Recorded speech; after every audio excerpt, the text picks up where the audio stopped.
Hi weavers, welcome to my channel. అందరికీ నమస్కారం అండి. అందరూ ఎలా ఉన్నారు? బాగున్నారా? ఈరోజు పిల్లలు బాగా బక్కపలచగా ఉండి వయసుకు తగ్గ వెయిట్ లేని వాళ్ళు, కొంచెం బోన్స్ స్ట్రాంగ్గా ఉండాలి పిల్లలకి అనుకునే వాళ్ళు ఈ ఫుడ్ మనం పిల్లలకి పెట్టడం చాలా మంచిది. సో మేకింగ్ ప్రాసెస్ చూసే ముందు ఫస్ట్ టైం వీడియో చూస్తున్న వాళ్ళు ఒకసారి ఛానల్ని సబ్స్క్రైబ్ చేసుకోండి. దీనికోసం ముందుగా మనము 2 కప్స్ మకానా తీసుకొని ఈ విధంగా మనం బాగా ఎర్రదోగలుగా వేపుకోవాలి. ఎలా అంటే ఒక 5 మినిట్స్ మనం ఇలా వేపిన తర్వాత క్రిస్పీగా రావాలి.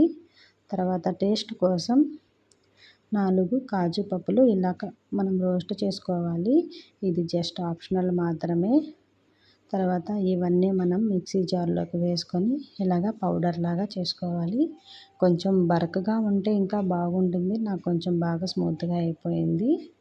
తర్వాత గింజలు తీసేసి పైన తొక్క తీసేసిన లైన్ డేట్స్ని మనం ఇలాగ వాటర్లో వేసి ఉడికించుకోవాలి. ఒక 5 మినిట్స్ ఉడికించుకోవాలి.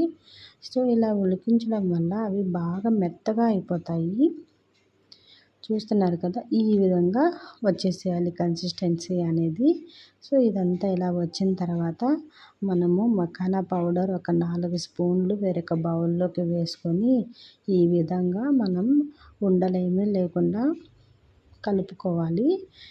తర్వాత మనం ఆల్రెడీ స్టవ్ మీద ఉడికిస్తున్న ఈ లైన్ డేట్ సిరప్లో మనము ఇది తీసుకొని వేసేసుకోవాలి. ఇలా వేసుకున్న తర్వాత కొంచెం బాగా కలుపుతూ ఉండాలి. ఎందుకంటే మఖానా పౌడర్ వేసాం కదా, సో ఉండలు కట్టేస్తుంది. చూడండి, నాకు అప్పుడే ఉండలు కట్టేసింది. ఈ విధంగా ఉండలు కట్టకుండా ఒక 2 నిమిషాలు 3 నిమిషాలు సిమ్లో పెట్టుకొని కలిపెడుతూనే ఉండండి.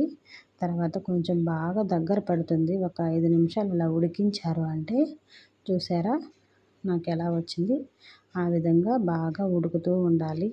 తర్వాత దీనిలోకి నేను పాలు వేస్తున్నాను. కాసి చల్లార్చిన పాలు. ఇది జస్ట్ ఆప్షనల్ మాత్రమే.